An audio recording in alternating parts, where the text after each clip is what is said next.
Boa noite. Bom, meu nome é Rodolfo. A gente já conversou aqui algumas vezes, né?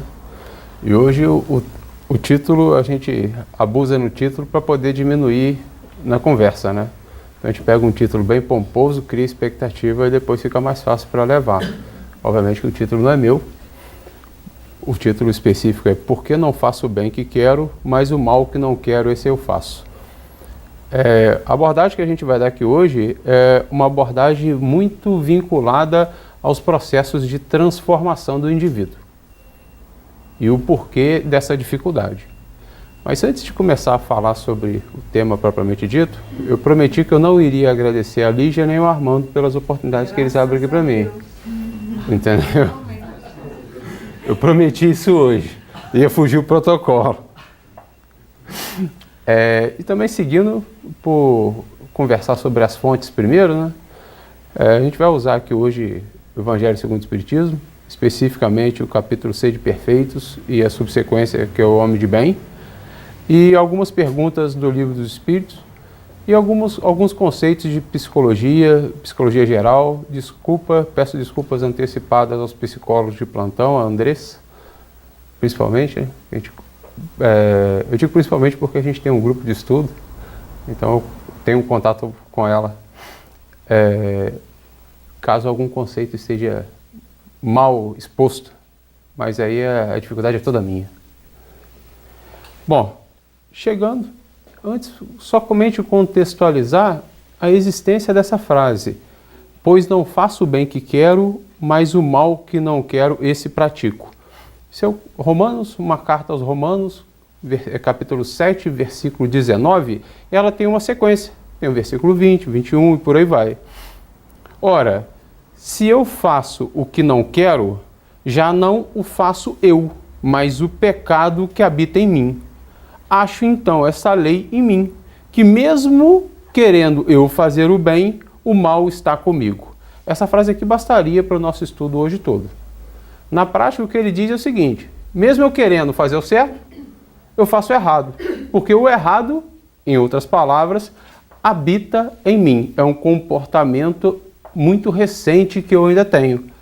Então, por conta disso, um processo viciado de hábitos, de atos, eu tenho dificuldade em promover essa transformação.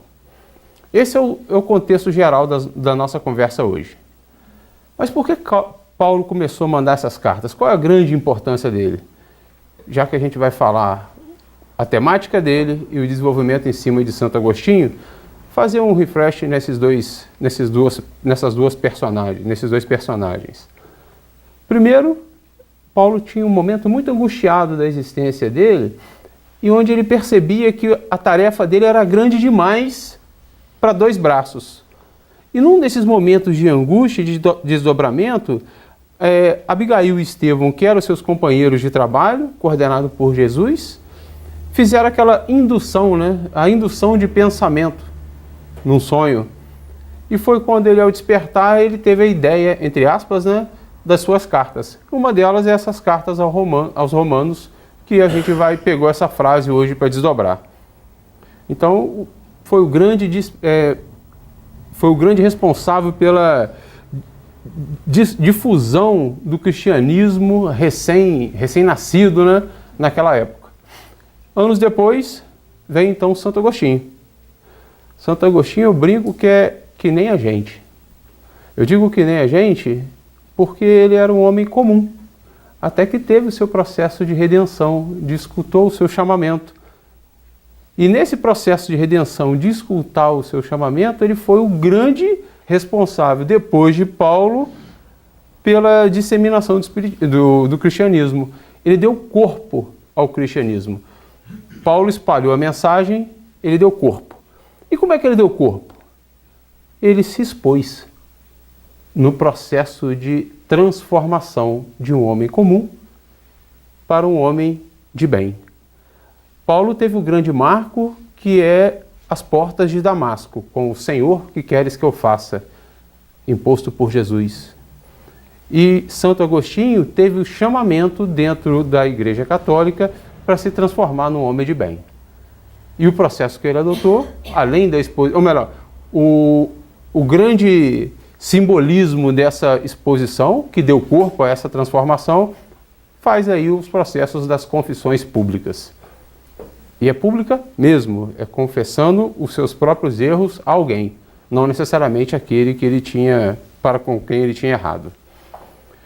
Dando esse conceito histórico, esse perfil, esse background histórico, é interessante que quando a gente terminar nosso papo aqui hoje, a gente tenha argumentos para responder algumas questões. Então, tudo que a gente vier a conversar, a minha sugestão é que a gente busque informação para essas questões. Por que eu preciso ser bom? Quando eu digo ser bom, é o próximo passo do nosso estado atual. Eu estou mais ou menos, eu quero dar alguns passos adiante para ser bom. E o que é ser bom? Sob qual parâmetro, sob qual padrão a gente faz esse perfil de análise? E é preciso ser bom ou é preciso fazer o bem? Porque são coisas diferentes. Fazer o bem é um ato, são sequências de ações.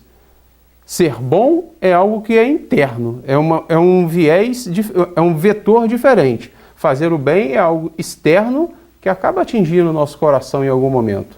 Ser bom é algo que a gente tem dentro e podemos ou não extrapolar para o exterior.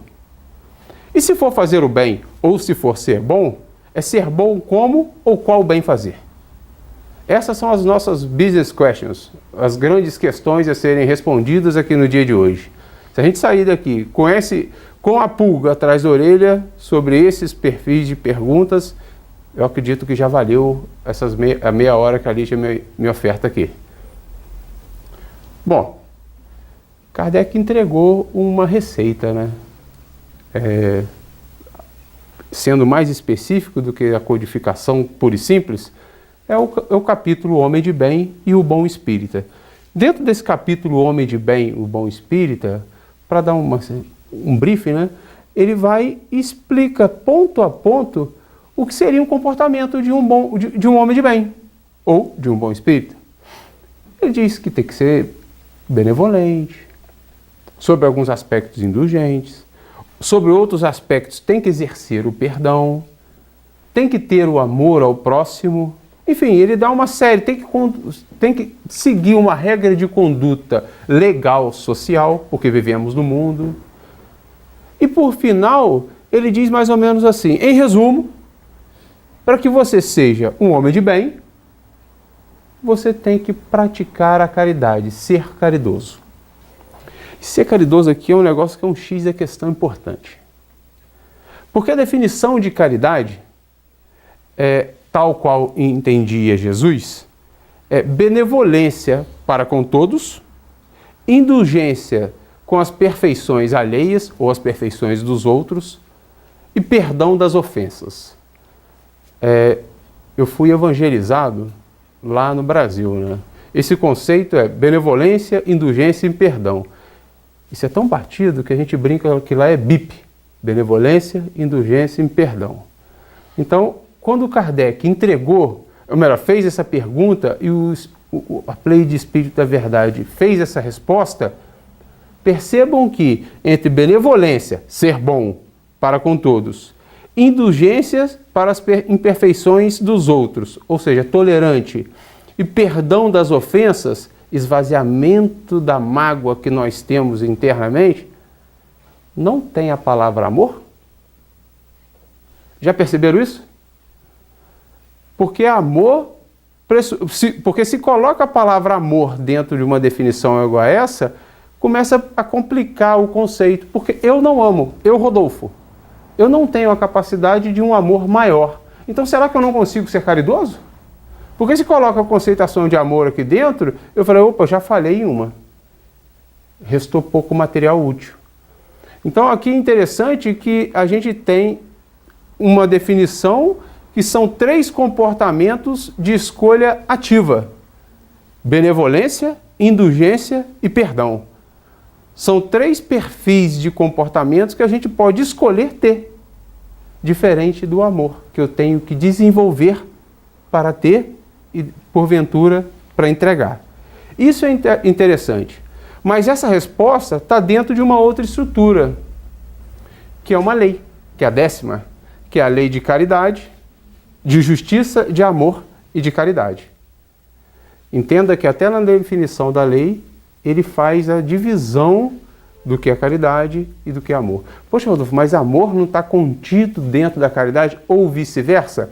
São duas posturas, dois sentimentos extremamente nobres, mas que a conotação que a gente quer dar aqui hoje, que um depende de uma postura ativa e que leva à aquisição do outro.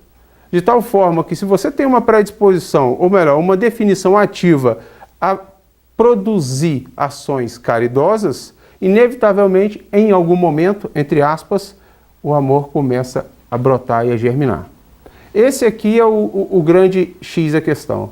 Porque senão, pelo menos para mim, essa definição, se tivesse contido a definição de amor dentro dela, eu já começaria com uma falha. E acredito que, na grande maioria, a capacidade desse amor maior ainda é muito difícil. A gente consegue amar a nossa esposa, se estiver tudo bem, tá? Porque se estiver num dia complicado, não. Os filhos, se tiveram boas notas. Agora, já pensou amar ao inimigo? Pode parecer um pouco clichê de falar de amar ao inimigo, mas é o mesmo amor entregue de forma diferente. É o que eu brinco muito lá em casa, é o processo do envelope e do presente. O presente pode ser simples, mas se o envelope for muito bonito, aquele que recebe com um ar melhor, né? Com a graça melhor. Então, se você não tem essa capacidade de amar, a gente continua produzindo ações caridosas, mesmo que esse presente, ou melhor, que esse embrulho, que seria todo invólucro amoroso, que é o mais nobre, o maior, ainda esteja em processo de desenvolvimento. Mas é uma postura ativa, o processo caridoso, o processo para o próximo. Esse é o ponto 1. É a definição do padrão. Então, se eu tenho, dentro do capítulo Seja Perfeito, o homem de bem, o subsequente é o bom espírita. E aqui tem um trick que é mais ou menos assim. O que é ser um bom espírita? É fazer tudo que falou no capítulo anterior. Era basicamente isso. Então, o que é ser um bom espírita? É ser um homem de bem. O que é ser um bom espírita? É pôr em prática ações caridosas. Eu estou dizendo isso, é claro que a definição é muito mais ampla. Isso é uma frase que está lá dentro e que é o resumo do capítulo. Se tivéssemos que escolher um perfil comportamental, uma postura ativa a adotar, seria a postura ativa relacionada à caridade. Como já dizia Paulo, depois Vicente de Paulo, fora da caridade não há salvação, e somente nos arroubos da caridade a alma encontra ventura e consolação. Isso aí é outra frase da minha infância. Fui educado no Centro Espírita, lá em Natividade, que em cima tinha fora da caridade não há salvação. Eu olhava para aquela frase, complicou. Complicou. E foi assim por muito tempo. Bom, esse é o padrão, né? A gente tem o padrão e para chegar de onde nós estamos ao padrão desejado, existe um caminho. Seria injusto, tendo um ferramental, que é o conhecimento espírita, a codificação espírita, a gente não conseguir tirar ali dentro um caminho a ser traçado, um mapa, um GPS. Tipo, vire à esquerda, vire à direita, não perdeu a rota. Aqui não tem acaba o sinal, não, ali é sempre reto. Então a gente tem isso dentro do Espiritismo, um processo de transformação. E como já diz uma frase popular, né, bastante comum, a mente que se abre à verdade jamais retorna ao seu estado original. E isso é muito interessante aqui dentro do Espiritismo, porque quando a gente consegue interiorizar um conceito novo, é difícil não ficar alerta àquele comportamento, ou aquele alvo daquele novo conceito. Quer ver um exemplo? Vocês estão num show de fado. No Brasil seria outro ritmo, aqui é fado. Mas não funk, tá? Alguém pisa no seu pé. Você já vira para o indivíduo querendo uma reação meio agressiva, né? E percebe que o indivíduo é cego. Aquela reação agressiva acaba na hora. Primeiro tem o efeito do comportamento anterior. Depois tem um novo efeito de que, por ele ser cego, ele não viu. Então a gente consegue entender que uma conceituação inteligente é capaz de suprimir um desejo íntimo. E é por aí que a gente vai. Uma conceituação nova, uma definição inteligente, ou uma definição desenvolvida, é capaz de, do cérebro, tocar o coração. De uma definição ativa, consciente, a gente mudar um processo comportamental. E é essa a proposta do Espiritismo com o processo da transformação através do autoconhecimento.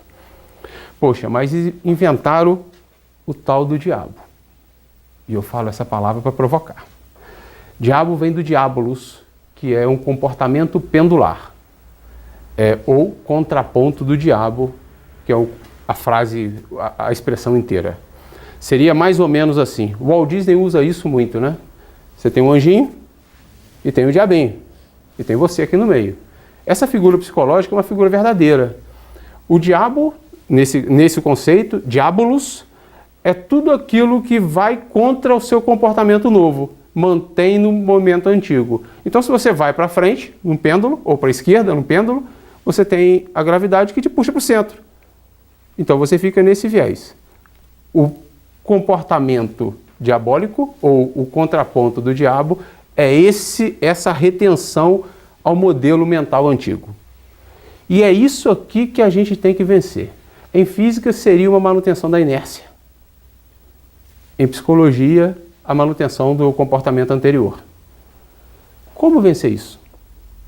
Leon Denis diz que a gente deveria acionar a nossa vontade profunda, ou a vontade e o desejo de querer. Só que falar que vontade e desejo de querer, puro e simples, é muito raso para a gente provocar essa definição, ou melhor, provocar esse movimento. Aí vem uma outra definição utilizada por Kardec, que é a necessidade de uma fé baseada em seu acionamento. Ou seja, eu tenho uma fé que vou acionar a vontade, ou uma vontade que vou acionar uma fé e montar um processo de feedback, né? Feedback contínuo, um alimentando o outro.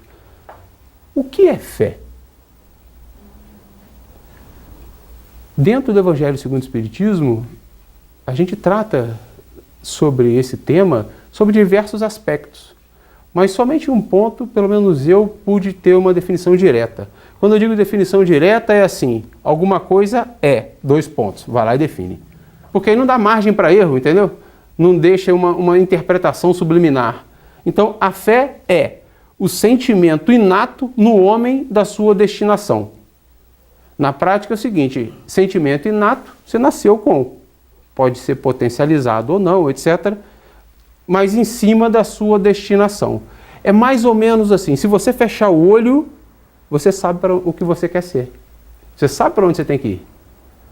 Não estou dizendo para ter que ir em sentido físico, literal, mas você sabe as grandes decisões da sua vida, em que direção vão te levar. É a consciência das prodigiosas faculdades que traz em germe no íntimo, a princípio em estado latente, mas que ele deve fazer germinar e crescer através da sua vontade ativa. Então, se a gente nasce com um planejamento encarnatório prévio, e esse planejamento encarnatório tem a tutela de Deus nos seus colaboradores, leia-se, nos diversos espíritos, que faz reger, que contribui com a lei de Deus. Então, se temos essa tutela de Deus para reencarnar, temos um plano para reencarnar, com certeza a nossa destinação é algo melhor do que o nosso estado natural. Ou melhor do que o nosso estado atual. Então seria uma transformação do que a gente está hoje para algo que a gente nasceu para ir. E como fazer isso? Acionando a vontade, escutando esse nosso íntimo, tendo acionamento através da nossa fé. Bom, Rodolfo, mas isso enquanto desenvolvimento filosófico é muito bacana, mas faltou o prático. Porque no final do dia, na hora que eu vou dormir, eu não sei vocês, sou eu e eu. Algumas vezes o travesseiro, mas sou eu e eu. E nesse momento onde sou eu e a minha consciência, pode ter fé, pode ter vontade. Na hora que a gente passa em revista o dia, o que conta é o que foi feito, né? E o que a gente vai fazer para arrumar aquilo que não ficou muito direito. E esse aqui é o X da questão. Santo Agostinho, no seu processo de redenção, foi justamente por aí. O incômodo da relação dele com o travesseiro. O incômodo da relação dele com ele mesmo. Porque ele era um homem comum. E quando ele decidiu mudar, ele teve a resistência Ele teve a resistência nesse processo do contraponto do diabo comportamental. A necessidade de ter da manutenção do comportamento anterior frente a um comportamento novo. Ele foi um homem em permanente batalha com as suas próprias emoções e fraquezas. E como é que ele fez para vencer? Esse que é o X. Então, se a gente viu um que venceu e um que tinha um perfil anterior, comportamental, muito semelhante ao nosso, pode ser uma boa a gente tentar usar a mesma técnica ou o centro da técnica e modificar ao nosso favor. Ele utilizou a resposta cérebro a Kardec, né? Kardec foi um dia e perguntou, né? Na pergunta 919, qual é o meio mais prático, mais eficaz para se melhorar nessa vida e resistir ao arrastamento do mal? Traduzindo essa pergunta, qual é o meio mais prático para eu sair dessa vida melhor do que entrei? Sair dessa vida cumprindo o meu planejamento e resistir ao arrastamento do mal, e resistir ao processo de contraponto do diabo. Esse termo contraponto do diabo é um termo técnico, tá? Apesar de ser, em alguns momentos, um pouco estranho aos ouvidos, e eu confesso que eu demorei um pouco para acostumar, mas não é um termo banal, é um termo mais técnico. Então é por isso que eu repito sempre. E ele responde, né? O Espírito da Verdade, ou melhor, existe uma resposta. Fazei o que eu fazia quando vivi na terra. Ao fim do dia, interrogava a minha consciência, passava em revista o que fizera e perguntava a mim mesmo se não faltara algum dever, se ninguém tivera motivo para de mim se queixar. Aí se identifica que esse alguém, no caso, era o Santo Agostinho, era ele, Santo Agostinho. Só que Kardec era um espírito tanto quanto esperto, no bom sentido da palavra. Essa resposta é uma resposta muito ampla, muito grande. E por ser muito ampla e por ser muito grande, ela traz uma dificuldade de implementação. Porque como é que fazer? Ao fim do dia interrogava a minha consciência. É muito amplo, você pode fazer isso de diversas formas. E ele diz, compreendemos toda a sabedoria dessa máxima, mas a dificuldade está precisamente em conhecer a si próprio. Qual é o meio de chegar a isso? Aí vem aquela, quase que uma confissão, um testamento de Santo Agostinho. Né? Confissão não, confissão é o nome dos livros dele. Perguntai-vos o que fizeste e com qual objetivo agiste em tais circunstâncias. Eu digo que isso é muito interessante, né? Porque a gente tem dois grandes perfis de comportamento. O que a gente demonstra e o que a gente sente. Eu digo isso porque a gente pode ser uma lady numa vitrine. Uma vitrine observável pelos outros. E internamente a gente pode trazer uma guerra muito íntima. Você pode entregar o lugar na fila, mas não porque você quer um benefício do outro. Não por isso. É porque você sabe que todos estão te observando. Então qual é o drive que motivou aquela ação sua? Correta ou não? É a intenção que conta. Então é perguntar o que fizeste e com qual objetivo fez. Isso que é relevante. Porque se o objetivo foi um objetivo enviesado, está ali algo para ser ajustado. Se fizeste alguma coisa que censurais em outra, essa aqui então eu não posso fazer para mim não. Porque para criticar o ser humano é bom, eu digo que eu sou profissional. E isso aqui toca um sentimento um pouco duplo. Você toca o vício da crítica e um orgulho ferido. Porque se você tem certeza que o outro, que você faz melhor do que aquilo que você está criticando, acabou a demanda de crítica. Você está numa situação de segurança. Então tem um orgulho ferido, uma inveja por trás. Então passa a ter sentimentos de base que de bonito não tem nada. E isso tudo começa a vir à tona com as perguntas chaves trazidas por Santo Agostinho. E se fizeste alguma coisa que não ousarias confessar, aí complicou, né? Eu brinco que ainda bem que o Espiritismo não é o catolicismo que tem um processo de confissão com o padre. Porque se tivesse, eu nunca seria amigo do padre. Porque eu ia ter um rol longo para ele. E seria mais ou menos nessa visão. Concorda que quando a gente começa a submeter ao método de forma séria, de forma metódica, começa a gerar um incômodo? E trazendo esse incômodo, como ele fez com as confissões públicas, eu te pergunto e eu respondo a você, começa você a perder o véu daquela falso puritanismo frente aos próprios defeitos. Você começa a se enxergar de verdade. E ao se enxergar de verdade, poxa, todo mundo quer andar para frente, todo mundo quer melhorar. Ninguém quer ficar estagnado. A melhora é bem-vinda a todos, por mais que por mais que muitas vezes a gente nega e diz que não quer, que não deseja. Isso aqui tem um efeito íntimo que é avassalador. Quando você começa a gerar, definir, escrevendo, que é o método dele, todo o seu comportamento em dia anterior e promovendo o ajuste, querendo ou não, você coloca a sua mente em estado de alerta. Quer ver um exemplo? Eu xingo muito. Independente da justificativa, eu tenho esse mau hábito. E eu vou diminuir isso. Já caiu bastante, mas ainda falta muito, mas já caiu bastante. E eu comecei a perceber que toda vez que eu falava alguma coisa que não era muito bacana, a mente acusava. Aí a mente entra num estado de alerta dentro daquilo que verdadeiramente você se proporcionou a fazê-lo. Ou que verdadeiramente te incomodou. Claro que verdadeiramente eu me propus a fazer porque antes aquilo me incomodou. Então, a submissão ao método promove um estado de alerta, mesmo que você queira inevitavelmente fazer o boicote. Não quero mudar. Tudo bem, faz o método que a mudança passa a ser quase que natural, por uma percepção do equívoco. Bom, isso é uma mudança. Mas aqui tem um negócio que é um pouco mais grave. Eu não sei se é comum o termo, desejo central do indivíduo. Desejo central do indivíduo é mais ou menos assim: o que você mais quer intimamente, o que você mais deseja intimamente, mais vezes no dia. Aí pode ser tudo. Pode ser dinheiro, na cobiça, pode ser questões relacionadas a sexo, questões relacionadas à verdade ou à mentira, a maledicência de uma forma geral. Isso é o desejo central do indivíduo. E como é que a gente faz a definição do desejo central do indivíduo?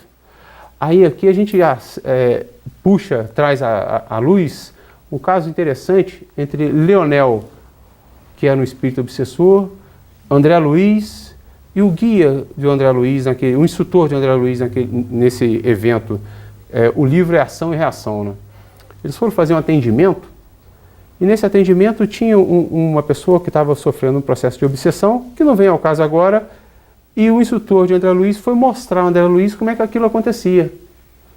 E perceberam naquela relação obsediado e obsessor, o obsessor era esse espírito Leonel e um outro, mas especificamente Leonel, ele tinha uma pranchetinha. E a pranchetinha era mais ou menos assim, estar com a prancheta era quase um serviço para estagiário, tá? Acompanha fulano e tudo que o fulano pensar, você anota. Mas não anota o pensamento, anota o que sai junto dele. Tipo, eu pensei, fiz determinada coisa boa, dei a vez na fila, mas é porque eu queria o benefício secundário. Eu quero isso aqui, ó, que é esse sentimento aqui que é a verdade. E ele toma nota de cada sentimento que aquele indivíduo exalava. E depois do passar do tempo, ele vai lá e consolida os números. Esse aqui tem um perfil mais assim, mais assado. Os pensamentos dele são relacionados à cobiça, à avareza, à maledicência, posicionamentos incorretos quanto ao sexo, quanto à verdade, e por aí vai. Aí traçou o perfil. Aí agora a gente começa o trabalho de obsessão. Antes era só observação. Aí uma pergunta básica. Você tem o perfil. Entendeu o calcanhar de Aquiles do indivíduo. Onde é que vocês vão fazer o processo de obsessão? Onde ele tem de fortaleza ou onde acusou que deu falha? Faz sentido, né? Mas é assim mesmo que eles contam. Isso aqui é um caso real. Isso a gente usa nas empresas para fazer monitoração de processo. A gente usa nas empresas para fazer consolidação de indicadores.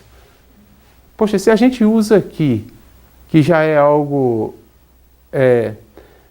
menos eficiente do que com as potências enquanto espírito, imagina no que a gente é submetido quando os espíritos vêm estar ao nosso redor. Então aí a gente tem uma demonstração de como definir o desejo central do indivíduo. Fazendo um paralelo, não é a mesma coisa que Santo Agostinho propõe enquanto reforma íntima? Só que um é você fazendo de você mesmo, e o outro é alguém te analisando. Concorda que, ao fazer o processo de reforma íntima com o método, eu tenho a minha definição de desejo central? E se eu tenho a definição de desejo central, e neste caso sou eu com o meu desejo central, não querendo me boicotar, não querendo me prejudicar, onde que eu vou atuar para melhorar? Naquilo que eu não sou bom. Então eu transformei a minha mente, botei ela no estado alerta naquilo que me incomoda. Inevitavelmente eu começo a ter o processo de mudança lento, pausado, porque infelizmente a nossa capacidade de ativação da vontade, ou da fé pela vontade, ou da vontade pela fé, ainda é baixa. Bom, nesse cenário, o que me vem à tona é, já encaminhando para o encerramento, e como a cereja das grandes mudanças, além de Santo Agostinho, é o questionamento que Paulo faz às portas de Damasco, que é: Senhor, o que queres que eu faça? E que é o posicionamento íntimo de um indivíduo lá de Campos, no Brasil, num poema que é mais ou menos assim: eu quero ver o sol brilhar e a luz vencer a escuridão, a porta abrir, o amor brotar, em flor em cada coração, a vida transpirando plena em formas naturais, e os homens cada vez mais perto dos seus ideais. Eu quero a paz em cada olhar, o riso aberto a oferecer, a minha mão e a tua mão edificando a comunhão. E quando olhar então a tez da vida eu possa ver, mais brilho e menos fome, mais ventura em cada ser. Urge saber como posso servir, retirar as pedras do caminho. Senhor, Senhor, que queres que eu faça, além de me banhar nas águas da transformação? Senhor, que queres que eu faça, do amor que quer brotar e quer vencer as portas do meu coração, sonhando que possa varrer do mundo a face escura da opressão. Muito obrigado. Boa noite.